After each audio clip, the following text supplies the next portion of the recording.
Welcome back to V news. కూటమి ప్రభుత్వం 2 ఏళ్లు పూర్తి చేసుకున్న సందర్భంగా నర్సీపట్నంలో విజయోత్సవాలు ఘనంగా జరిగాయి. సంక్షేమం, అభివృద్ధి లక్ష్యాలుగా ప్రభుత్వం ముందుకు సాగుతుందని కూటమి నాయకులు స్పష్టం చేశారు. నర్సీపట్నంలో జరిగిన ఈ విజయోత్సవ వేడుకల్లో టీడీపీ, జనసేన, బీజేపీ నాయకులు, కార్యకర్తలు ఉత్సాహంగా పాల్గొన్నారు. ఈ సందర్భంగా నాయకులు చింతకాయల రాజేష్, లాలం కాశీనాయుడు మాట్లాడుతూ సూపర్ 6 పథకాలు, మెగా డిఎస్సి లక్షల కోట్ల పెట్టుబడులతో రాష్ట్రాన్ని ప్రగతి పదంలో నడిపిస్తున్నామని హర్షం వ్యక్తం చేశారు. అనకాపల్లి జిల్లాలో రాబోతున్న భారీ పరిశ్రమలతో స్థానిక యువతకు పెద్దపీట వేస్తున్నామన్నారు. స్పీకర్ అయ్యన్న పాత్రుడు ప్రత్యేక కృషితో నర్సీపట్నంలో రూపాయలు 532 కోట్లతో అభివృద్ధి పనులు ముమ్మరంగా సాగుతున్నాయని తెలిపారు. కష్టపడే కార్యకర్తలకు ఎప్పుడూ సముచిత స్థానం ఉంటుందనడానికి చింతకాయల విజయ్ కు రాజ్యసభ అవకాశం దక్కడమే నిదర్శనమని వారు స్పష్టం చేశారు.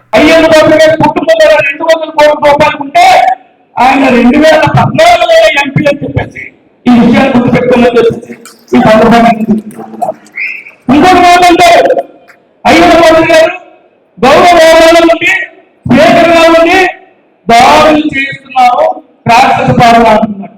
నీకు సిగ్గుగా నిజంగా అయ్యన్న పాత్రుడు గారు దాడులు చేయాలని చెప్పేసి ఆ ఉద్దేశంలో ఉంటే మాదిరిగా నువ్వు చేస్తే ఈ శక్తి ఎప్పుడో వెళ్ళిపోయింది.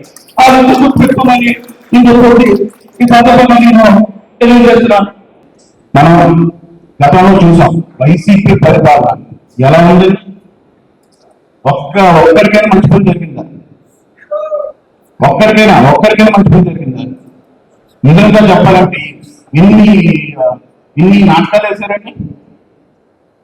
మమ్మల్ని ఎంత ఇబ్బంది పెట్టారు, మన నాయకులు ఎంత ఇబ్బంది పెట్టారు, మన కార్యకర్తలు ఎంత ఇబ్బంది పెట్టారు.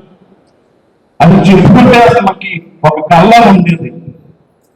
నన్ను, మా నాన్నని ఇద్దరిని తీసుకొని వెళ్ళిపోయి లాక్డౌన్ తీసుకొని వెళ్ళిపోయి ఏదో టెర్రరిస్ట్ మాదిరిగా ఏదో లాక్డౌన్ తీసుకొని వెళ్ళిపోయి నేను మాల్లో ఉన్నాను. వేసుకొని ఉన్నాను. లాక్డౌన్ తీసుకొని వెళ్ళిపోయి మాల తీసి నన్ను జైల్లో చేయడానికి ట్రై చేశారు. ఎందుకంటే గవర్నమెంట్ ఉంటుందండి. ఆ అయ్యప్ప స్వామి మాల వేసుకున్నాను కాబట్టి అప్పుడు వాళ్ళు ఓడిపోయారు. మళ్ళీ ఇప్పుడు శిక్ష క్షేత్రం దగ్గరికి వచ్చారు. ఈసారి కూడా వాళ్ళు ఓడిపోతారు. అది ఖచ్చితంగా చెప్తున్నాను. మనం ఇంకోటి, మనం పడ్డ కష్టాలు, మనం పడ్డ ఇబ్బందులు ఇవన్నీ కూడా వాళ్ళు మనం చూపెట్టలేకపోతాం. ఎందుకు? మన డిసిప్లిన్, మనం డిసిప్లిన్ గా ఉంటాం. టీడీపీ పార్టీ, జనసేన, బీజేపీ వీళ్ళంతా కూడా అంతా డిసిప్లిన్ గా ఉంటారు. ముందుగా మన చిరకాల కోరిక, మనందరూ అవ్వమైన నాయకుడు 2014, 2019, 2024లో మన ఆశించి మరి పార్టీ ఇచ్చిన పిలుపు మేరకు మనకి మెంబర్ ఆఫ్ పార్లమెంట్ గా అవకాశం రాకపోయినప్పటికీ కూడా చిత్తశుద్ధితో పనిచేసి విజయబాబు గారికి రాజ్యసభ ఇచ్చినందుకు గౌరవ చంద్రబాబు నాయుడు గారికి, పవన్ కళ్యాణ్ గారికి, లోకేష్ గారికి, బీజేపీ ప్రభుత్వానికి హృదయపూర్వక ధన్యవాదాలు, నమస్కారాలు తెలియజేస్తా ఉన్నాం. ఎందుకంటే ఒక ఆశ గత 12-13 సంవత్సరాల నుంచి మనందరం కూడా ఆశ్రయించాం. అనివార్య కారణం వల్ల పార్టీ పరిస్థితుల్లో మనకి ఇవ్వనప్పటికీ కూడా వారి కష్టాన్ని గుర్తుపెట్టుకుని మరి మన అందరి అభిప్రాయం విజయబాబు గారికి అత్యున్నత పదవి ఈరోజు కట్టబెట్టి నిజంగా నర్సీపట్నం నియోజకవర్గ తెలుగుదేశం పార్టీకి అండగా ఈరోజు వారు నియమించినందుకు హృదయపూర్వక ధన్యవాదాలు తెలియజేయాలి. ముఖ్యంగా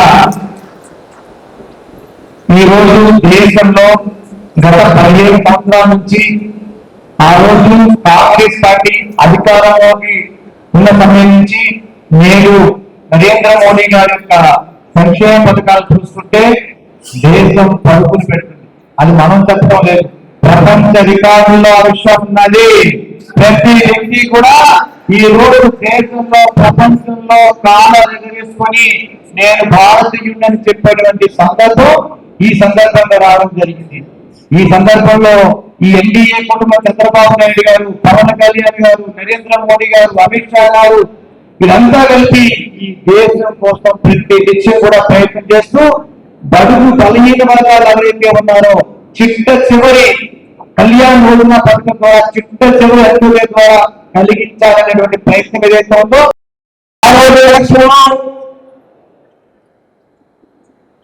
కోటి ప్రభుత్వం తరఫున చంద్రబాబు నాయుడు గారు, పవన్ కళ్యాణ్ గారు, నరేంద్ర మోడీ గారు ఆ రోజు మేము అధికారంలోకి వచ్చినంటే ఏదైతే అనాథాలందరూ ఉన్నారో వాళ్ళందరికీ కూడా 3,000 రూపాయల పెన్షన్కి 4,000 రూపాయలు చేస్తాననే కాకుండా ఏదైతే 2 బాధ్యతలు కూడా 4,000 రూపాయలు చెల్లించి ఈ రోజు కోట్ల ప్రభుత్వం ఇచ్చిన మాట పెట్టుకోమని చెప్పి ఈ సందర్భంలో కూడా తెలియజేయాల్సిన అవసరం ఉంది. గతంలో పన్నెండు వందల కింద జగన్మోహన్ రెడ్డి గారి ఆయంలో ఎంతమంది ఎంతమందికి తల్లికి వాళ్ళ కింద డబ్బులు ఇస్తారని చెప్పి గత ప్రభుత్వంలో ఈ తల్లికి వాళ్ళ కూడా మోసం చేసిన విషయాలు వాళ్ళకి తెలియజేయాల్సిన అవసరం ఉంది. ఈరోజు ఆ రోజు కలిసిన హామీల ప్రకారంగా ఏదైతే ప్రతి తల్లి బిడ్డలు స్కూల్కి పంపిస్తే ఎంతమంది పిల్లలు అంత ప్రతి పిల్లలకి కూడా తల్లికి వాళ్ళు ఇస్తామని చెప్పి డబ్బులు సర్కారు ఈ రోజు ఆ రోజు ఇచ్చిన వాళ్ళు పెట్టుకున్నారని చెప్పి ఈ సందర్భంలో కూడా